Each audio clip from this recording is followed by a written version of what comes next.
안녕하십니까. 신의균 국방TV 시큐리티 뉴스입니다. 자, 오늘도 우크라이나 전황 알려드리겠습니다. 푸틴 러시아 대통령이 쇼이구 국방장관에게 10월까지 우크라이나군의 반격이라고 하는 적작전을 끝장내고 공세로 전환하라 라고 명령을 내렸답니다. 그러면 쇼이구 장관 입장에서는 푸틴이 어떤 연유에서 어떤 잘못된 거짓 보고를 받고 자신감이 넘쳐서 그런 지시를 내든지 간에 어쨌든 공세 준비를 해야 되겠죠. 그래서 이 부대 움직임이 이 내용이었구나 라는 생각이 드는데, 그러면 그 공세를 하는 부대는 어떤 부대인지, 어디로 치고 나가려는 것인지를 예측해 보도록 하겠는데, 정말 황당한 것입니다. 자, 그리고 10월 중순 이후가 되면 라스푸티차가 시작되어서, 즉 땅이 진창으로 변해서 우기가 시작되고 해서 우크라이나군의 기동부대, 기갑부대들이 기동을 못할 것이다.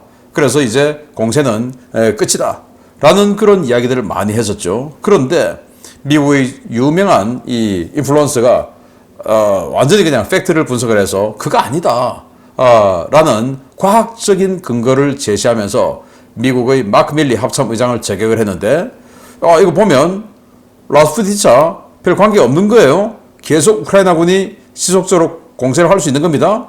즉 라스푸티차는 남부전선과는 관계없다 라는 과학적인 근거를 제시를 했는데, 어떤 내용인지 희망을 가지고 보도록 하겠습니다. 신의균의 국방TV 구독, 알림, 좋아요 눌러주십시오. 잠깐 먼저 보겠습니다. 병력은 오늘도 역시 적습니다. 420명의 러시아군을 살상했다라고 발표를 했고, 전차는 5대 격파, 장갑차 13대 격파, 차량 12대 격파, 특수장비 4대 격파, 야포 27문 격파, 다란장 로켓 2문 격파, 무인 항공기 7대 격추 등의 전과가 있는데, 보시다시피 모든 분야에서 다른 나라에 비해 지금 전과가 적습니다. 즉 러시아군의 공세 이런 것들이 반격이 좀 잦아들고 있는 중이고, 우크라이나군도 지금 포격보다는 소탕전 위주로 하기 때문에 이렇게 장비면에 있어서 적은 전과가 나온 건 아닌가라고 분석을 할 수 있습니다. 전선 상황을 보면 우크라이나 총참모부는 주요 전선에서 32회 교전을 했다. 교전은 어제 20회, 24회 이런 것보다 많죠. 그럼에도 불구하고 지금 어떤 그 전과는 적다라는 걸 보면 이 공세, 교전 이런 것들의 규모는 작다라는 것을 느낄 수가 있습니다. 그리고 지금도 공세를 지속하고 있다라고 하는데, 자, 센스 있으신 분들은 느끼실 거예요. 어제까지는 반격 중이었다라고 했는데 러시아군이 반격을 했다라고 하는데, 여기는 우크라이나군이 공세를 지속하고 있다. 그만큼 지금 러시아군이 반격을 못하고 있다라는 걸 볼 수 있는 거고요.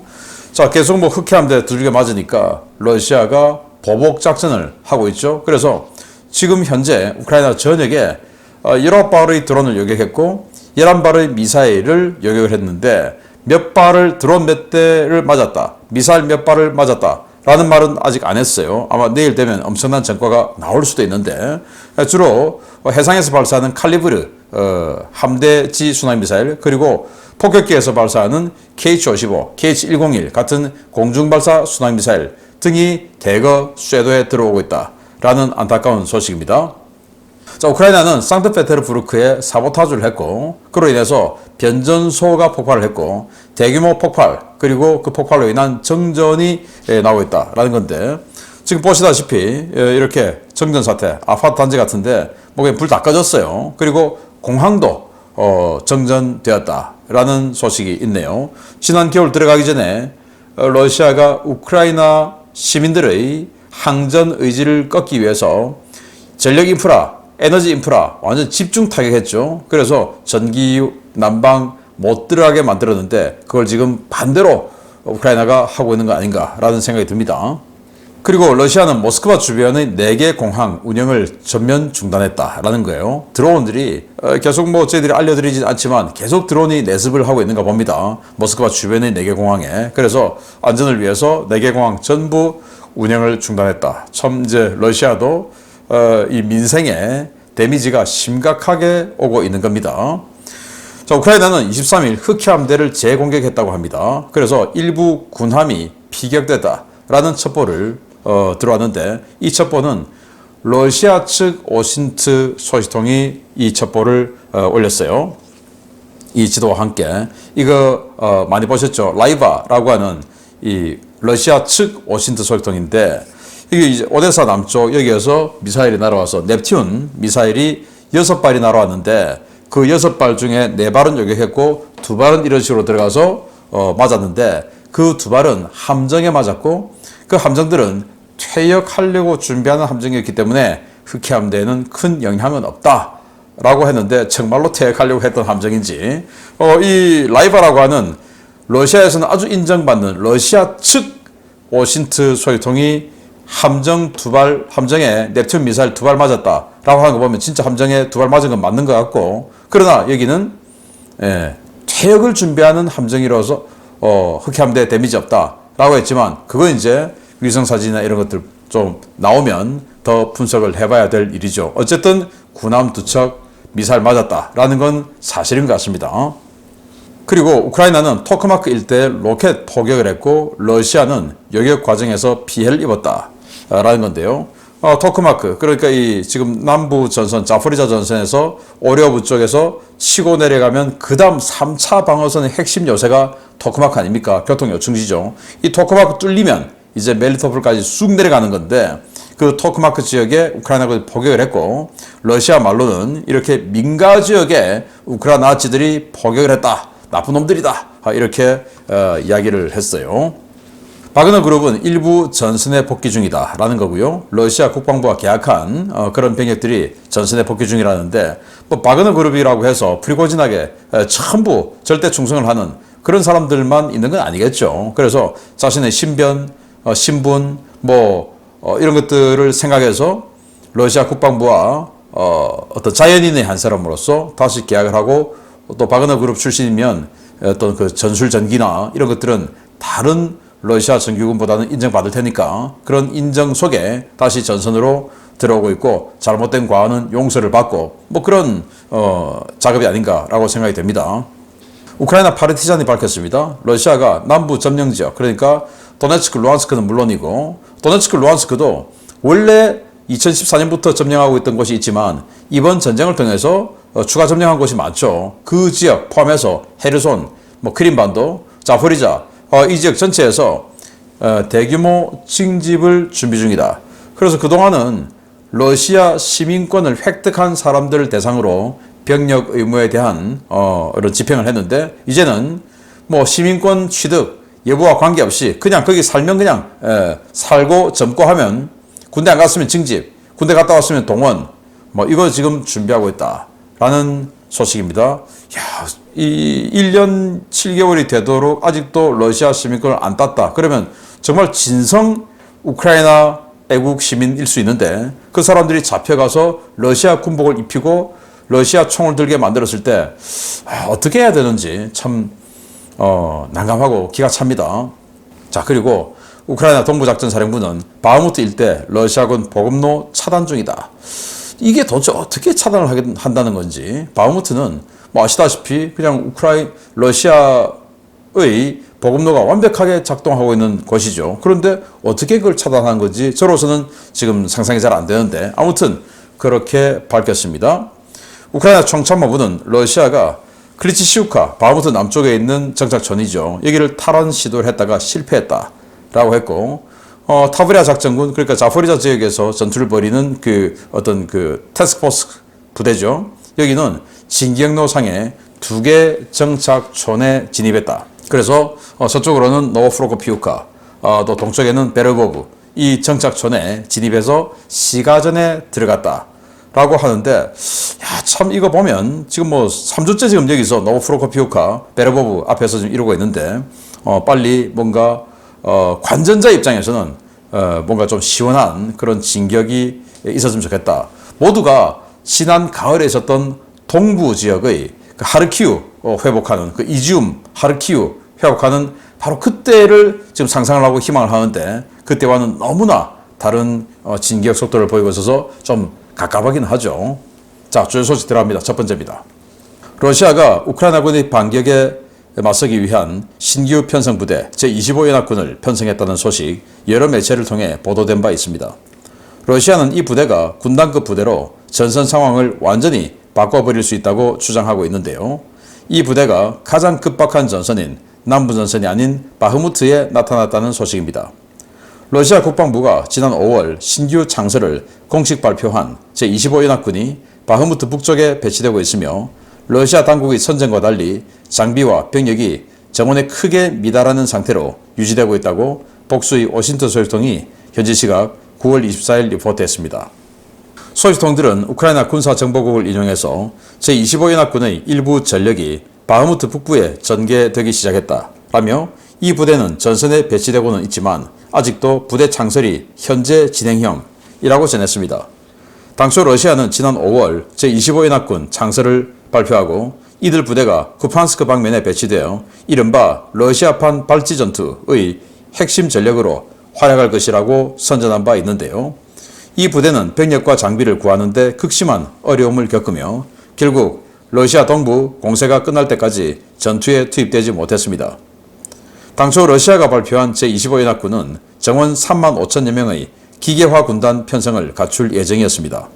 가장 핵심이 되는 제67 차량화 소총사단은 예하의 3개 차량화 소총연대와 1개 전차연대를 보유할 예정이었고 연합군 직할로 차량화 소총여단과 전차여단, 포병여단을 각각 1개씩 더 보유할 예정이었습니다. 제25연합군 창설을 주도한 세르게이 쇼이구 러시아 국방장관은 신규 징집된 정규군 병력만으로 제25연합군을 편성할 것이라고 호언장담했습니다. 쇼이구 장관의 주장대로 이 부대가 완편됐다면 신형전차 250여 대, 장갑차 500여 대를 보유한 엄청난 전력이 러시아군에 추가되는 것이었는데요. 부대 창설 발표 넉 달이 지나도록 제25연합군은 전선에 등장하지 못했습니다. 이와 관련해 킬로 부다노프 우크라이나 군사정보국장은 제25연합군이 바흐무트에 배치되었고 현재 편성률은 50% 정도로 병력은 약 1만 5천여 명이라고 밝혔는데요. 이는 당초 러시아가 발표한 병력의 절반에도 미치지 못하는 규모입니다. 문제는 아직 제대로 편성조차 되지 않은 급조부대가 왜 다른 전선이 아닌 바흐무트에 나타났냐라는 점입니다. 바흐무트는 현재 교착 상태이고 남부 지역에서 우크라이나군의 공세가 진행되고는 있지만 우크라이나 측의 공세가 적극적이지 않아 러시아로서도 도심 함락을 우려해야 할 정도로 다급한 전장은 아니라는 평가를 받아왔습니다. 우크라이나 워싱턴 소식통들과 영미권 전문가들도 사실상 당장 가용한 유일한 예비대를 방어선 붕괴가 임박한 남부 전선이 아닌 바흐무트 북부에 배치한 러시아의 결정에 의구심을 표하고 있는데요. 러시아군 최고 지도부 도대체 무슨 생각으로 전쟁을 하고 있는 것인지 모르겠습니다.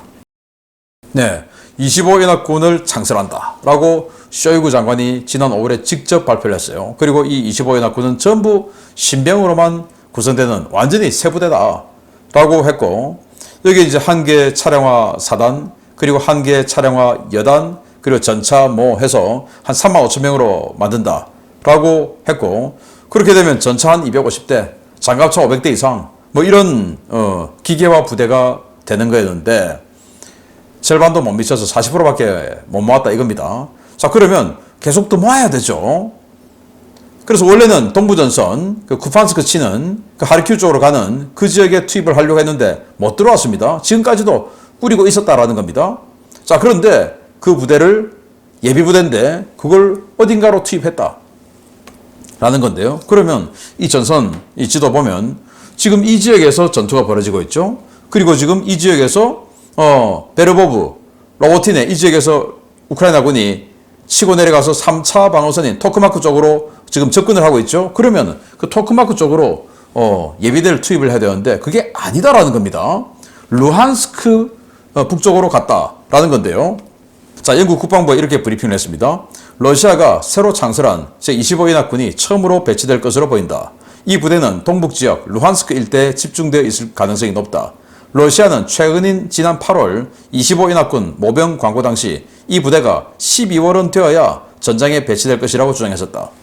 자, 그래서 12월이 돼야 전장에 배치될 거니까 안심하고 빨리 들어와 라고 했는데 지금 9월인데 벌써 전장에 배치한다 라는 거고 아직 완편이 안 됐고 3만 5천 명 예정 중에 1만 5천 명 정도밖에 없는데 지금 벌써 전장에 보낸다. 그만큼 급하다. 그게 바로 아까 제가 말씀드린 푸틴 대통령이 야 지금 이제 10월 중으로 저 우크라이나군 반격하는 거 저거 다 끝내고 제압하고 그리고 공세로 전환해 라고 명령을 내니까 공세를 해야 되는 거죠. 그러면 어디로 공세하냐? 바흐무트 북쪽. 지금 여기 루안스크 일대 바흐무트 북쪽이죠. 그래서 정말 황당하게도 자포리자 쪽에 예비대로 밀어넣지 않고 그걸 바흐무트 쪽에 가서 바흐무트에서 이제 푸틴의 명령대로 공세를 해나간다. 자, 프리고진이 바흐무트를 점령했으니까 여기에서부터 푸틴, 쇼이구는 더 밀어붙여서 우크라이나 지를 완전히 그냥 멸망시켜버리겠다. 자, 이 모습을 보여줄 거야. 이거인 것 같은데 도대체 푸틴은 무슨 보고를 받고 이런 상황 판단을 이런 식으로 하는 건지 모르겠어요. 자, 바흐무트, 바그너 그룹도 실패했고 어마어마한 사상자를 냈죠. 그리고 그 이후에 들어간 공수군도 실패한 여기를 신병으로 구성된 신병 기계화 부대, 그것도 완편이 아니라 절반밖에 40%밖에 못 모은 이 부대 가지고 바그너 그룹과 공수군도 실패한 그 작전을 여기서 돌파를 한다?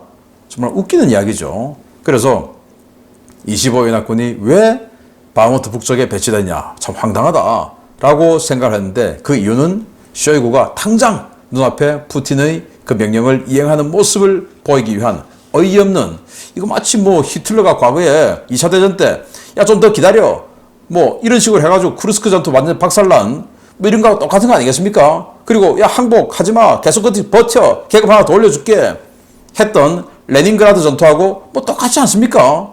정말 기가 찹니다. 자, 두 번째 라스푸티차 과학적으로 한번 보겠습니다. 놀랍습니다. 이제 곧 10월이 되면 우크라이나 전역에 라스푸티차가 찾아온다고 알고 있습니다. 모든 땅이 진흙탕이 되는 이 라스푸티차가 우크라이나군의 반격을 막을 것이라는 관측들이 쏟아지고 있는데요.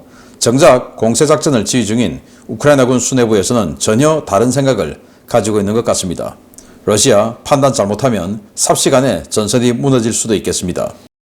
서방 고위 장성들과 군사 전문가들은 10월 라스푸티차가 시작되면 우크라이나군의 공세가 진흙탕에 막힐 것이라고 우려하고 있지만 이는 우크라이나의 지역별 기후와 토질에 대한 이해 부족으로 생긴 오해라고 미국 친미주단계 정보 전문가 마르코스 몰리셔스가 최신 리포트를 통해 밝혔습니다.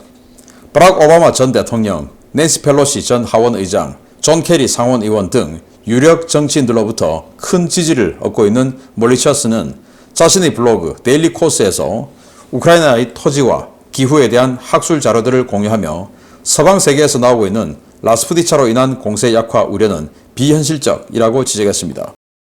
그는 많은 사람들이 착각하고 있는데 우크라이나의 강우량은 라스푸티차 계절인 가을이나 봄보다 여름인 5월에서 7월에 집중되어 있다라며 지면이 진흙탕이 되는 현상은 강우량 문제가 아니라 일조량과 토질, 기온의 영향이 더 크다라고 지적했습니다. 실제로 유엔 세계식량계획 WFP와 폴란드 싱크탱크 동부연구센터에 따르면 우크라이나는 국토 전체적으로 강수량이 상당히 적은 나라에 속하는데요.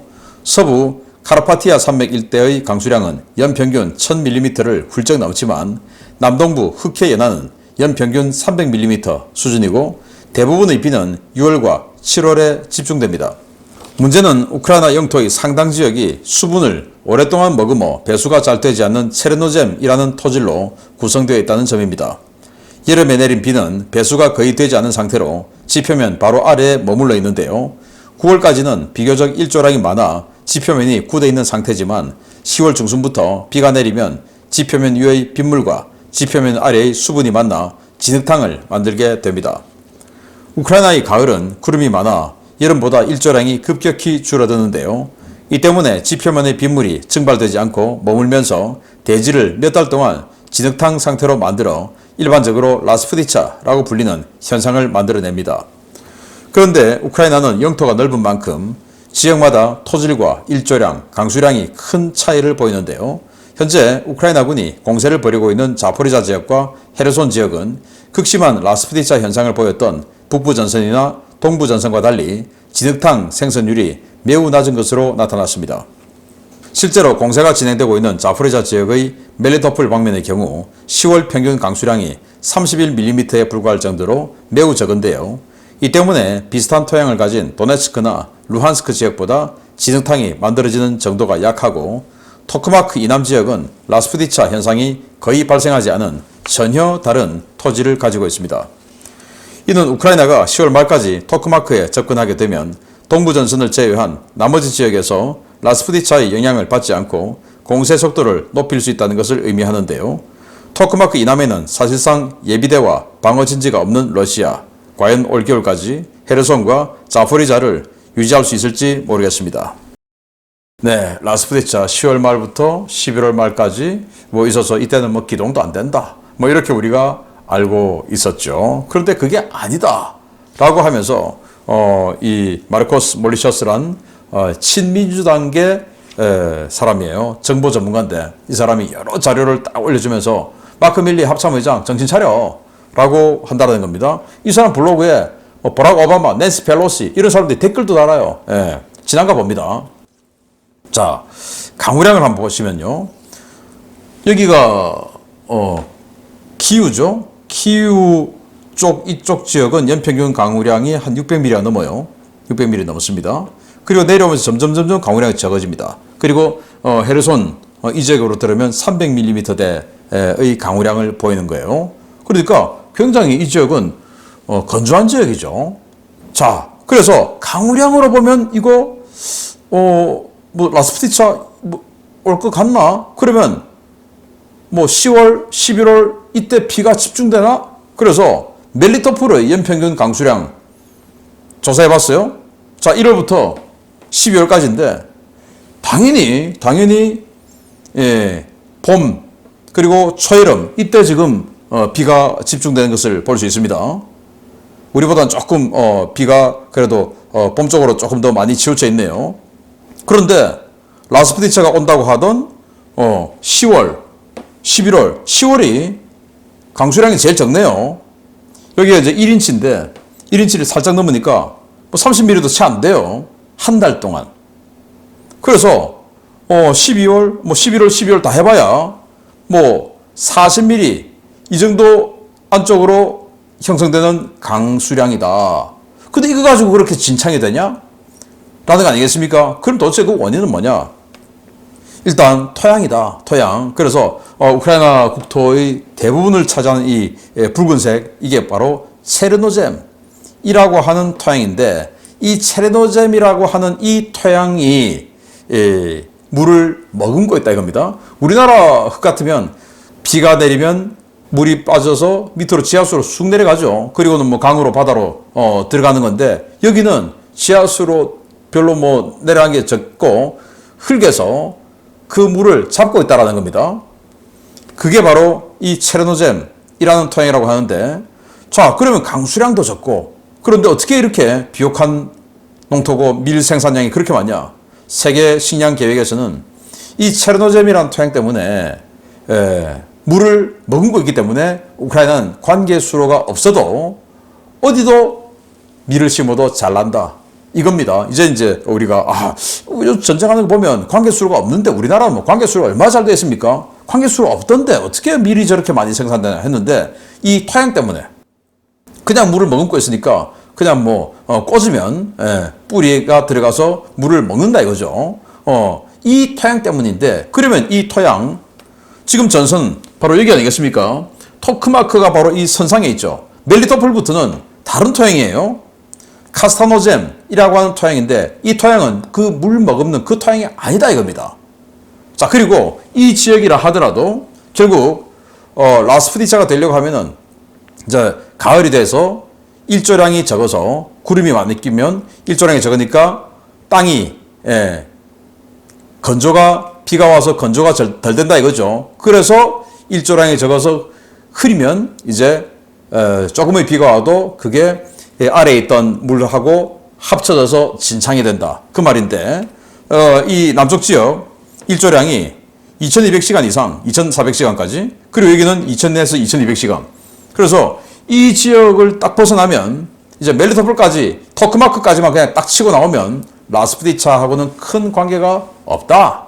라는 게 과학적인 분석이다. 그래서 우리는 막연하게 이 지역에서 라스푸티차를 보고 그냥 막연하게 그냥 2월달 그리고 11월달 이렇게 되면 라스푸티차구나 라고 했는데 이런 과학적인 분석을 보니까 아니구나. 큰 영향이 없구나 라는 걸 알 수가 있죠. 그래서 러시아는 야 라스푸티차 오면은 쟤들 이제 좀 안 때리겠지 생각하고 있다가 훅 내려간다 라는 것이고, 그래서 이 사람 말은 결국 그런 그 부정적인 인식 주지 말고 계속 지원해줘라, 할 수 있다 라는 건데, 제가 봐도 이 과학적인 숫자로 딱 보여주는 이런 팩트를 보니까 괜찮구나 하는 것을 볼 수가 있었습니다. 그래서 야 10월 중순 지금 다 돼가는데 이거 어떡하냐 라고 생각했는데, 뭐 그래도 뭐 괜찮을 것 같다 라는 생각이 들어서 정말 다행입니다.